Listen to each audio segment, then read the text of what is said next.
paling memorable Mega nikah kan? Nikah. Iya mega nikah deh, soalnya kayak menurut aku ya itu kan yang ditunggu-tunggu sama semua orang, cinta dan khusus nikah. Jadi I think it's not kayak only memorable buat kita, tapi memorable buat semua orang.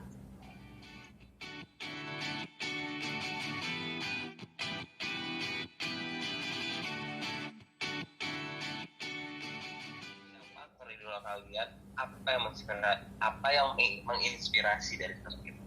Aktor idola mungkin bisa nasional atau internasional.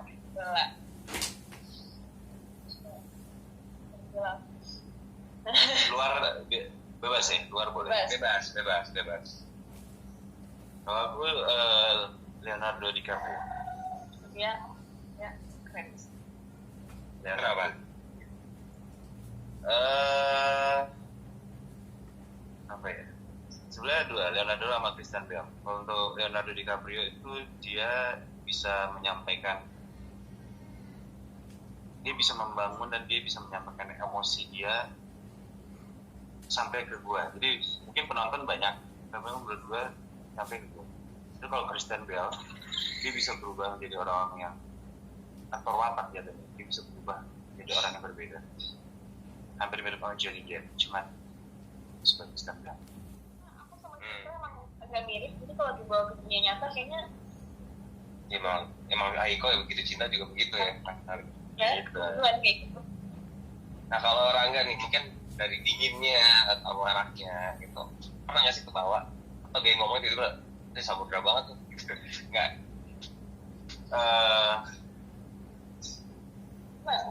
nggak tahu, beda.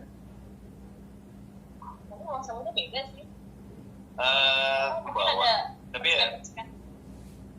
ke bawahnya tuh apa ya, mungkin cara berpikir ya, karena jujur gue sendiri kayak jarang banget ada orang kayak Samudra gitu, orang yang terlalu perfect sih jadi ini lah. Soalnya masalahnya ini cowok bucin, cerdas, kaya, banyak yang suka, tapi suka sama satu cewek doang. Jadi benar-benar kayak dikasih gift gitu loh sama Tuhan gitu. Adegan paling memorable bagi kalian sampai cinta sama nama sosok ini apa? Banyak, jadi kayak paling memorable Mega nikah kan? Iya mega nikah deh, soalnya kayak menurut aku ya itu kan yang ditunggu-tunggu sama semua orang, cinta dan khusus nikah. Jadi I think it's not kayak only memorable buat kita, tapi memorable buat semua orang. Ya, jadi Samudra Cinta ini ada beberapa golden scene yang dibuatnya emang benar-benar rapi. Itu kayak contoh tentang gimana dia dipaksa harus berpisah gara-gara orang tua yang nggak setuju. Terus ada juga waktu Samudra ini sempat jadi penyanyi terkenal, terus di panggung dia harus bilang sama orang-orang kalau iya, jadi waktu itu tuh Samudra itu penyanyi terkenal, terus dia dituntut untuk nggak boleh punya pacar, sementara dia udah punya tunangannya dia cinta. Dia waktu dia nyanyi itu di ending dia konser, dia panggil tunangannya ke atas panggung, terus kasih tahu ke mereka kayak, mungkin setelah ini kalian pasti bakal benci sama saya karena saya udah berbohong sama kalian kalau ternyata selama ini saya udah punya tunangan. Terus gue bawa dia ke atas panggung, terus gue pasangin cincin dia di atas panggung. Nah semenjak itu Samudra berhenti jadi penyanyi, akhirnya mereka berdua dari nol lagi. Jadi emang Samudra itu sempat dia punya bisnis online gitu, bisnis tentang desain gitu. Jadi dia balik lagi ke situ.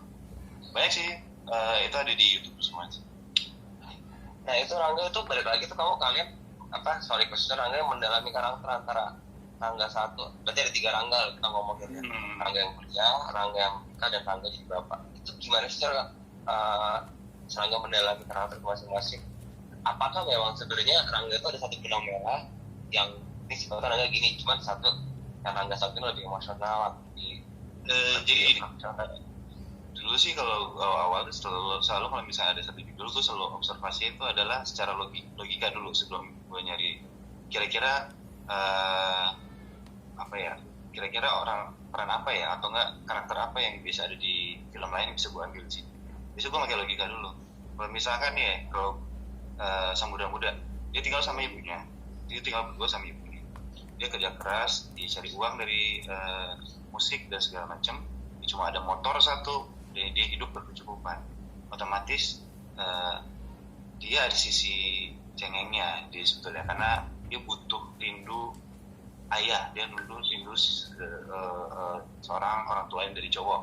Makanya, nah terus ada sisi emosinya, labilnya adalah ketika di umur segitu dia sebetulnya harusnya bisa kayak sama orang-orang lain, tapi dia nggak bisa, dia harus bekerja lah segala macam. Jadi ada sisi itu yang gue gambarin sendiri secara logika, observasinya secara logika sendiri. Nah, ntar kalau misalnya udah nikah ada perubahan nih, nggak mungkin nih harus jadi kayak gini dulu, mungkin harus jadi yang emosian dulu, harus ada perubahan menjadi dewasa, gimana dia harus lebih aware sama orang sekitar, gimana dia cara bicara dia sama orang tua tuh kayak gimana. Nggak mungkin dia harus kayak anak muda terus. Nah pas udah dewasa, udah punya anak, dia harus memberikan contoh ke anaknya. Jadi nggak mungkin dia yang dari mau nikah sampai dia punya anak sama aja, dia harus memberikan contoh. Tapi ada hal-hal yang misalkan ada scene yang benar-benar dia harus marahin anaknya. Nah itu dia balik lagi waktu dia kayak muda, dia emosinya meledak-meledaknya bersama, tapi agak sedikit direm. Jadi tetap ada garis benang merahnya dari remaja sampai tua, tapi masih ada dipakai juga sedikit, tapi kayak ada beberapa momen doang. Oke. Ya. Oke. Mas Angga dan Mbak Ikon lanjut. Ada 2 pertanyaan terakhir. Dari Mas Fadmi ke Dewan Rakyat Jogja. Kalian sempat khawatir nggak sih kalau penonton akan bosan dengan Samudra Cinta? Ingat episode ini sudah lebih dari 600. Ada rasa kekhawatiran nggak sih? Kalau aku sih kadang juga mikir sih, ya dengan cerita kita apa kayak mereka bakal bosan nonton, dan apa mereka bakal stop nonton, terus akhirnya jadi bagus. Pasti kita ada pikiran kayak gitu. Tapi kita lebih kayak, itu kita selain teman-teman, misalnya mereka tetap mau nonton, tetap jalan, ya udah enggak. Kalau misalnya enggak gitu, tapi kita berharap tetap menonton.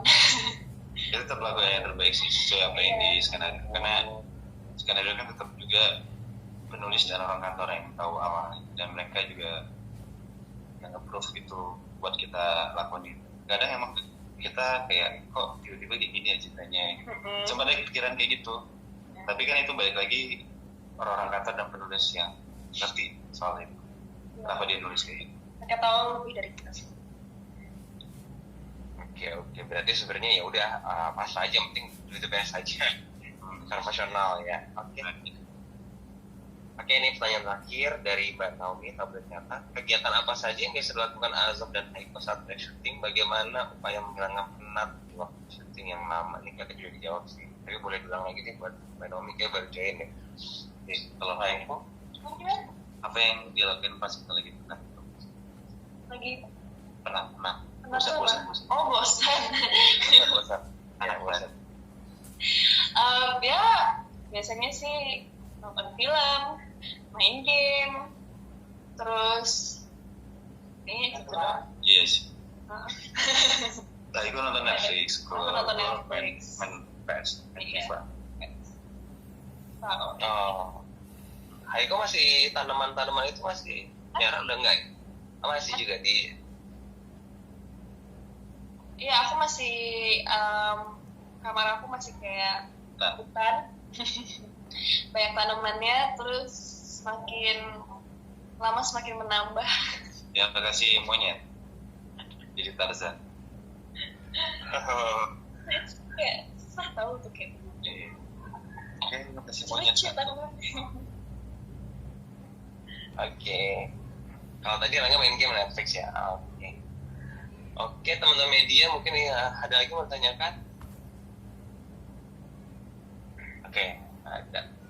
Rangga, Maiko boleh terakhir nggak sih aku nanya? Kira-kira kan kita taunya Rangga ya sebagai sosok muda, Maiko sebagai cinta. Maksudnya di luar itu, kita pengen tahu ada nggak sih bakat nih yang mungkin belum pernah dipublish, yang kira-kira Maiko punya, Rangga punya. Bakat tersebutnya mungkin Rangga bisa kerja apa? Bakat. Apa ya?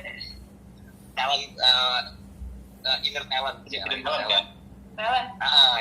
Hidden talent terserah. Hidden talent kan berarti kan ya skill yang aneh-aneh tapi Aku udah tahu semua. Oh yang aneh-aneh. apa sih? Hidden talent. Buat peneman publikasi aja gitu.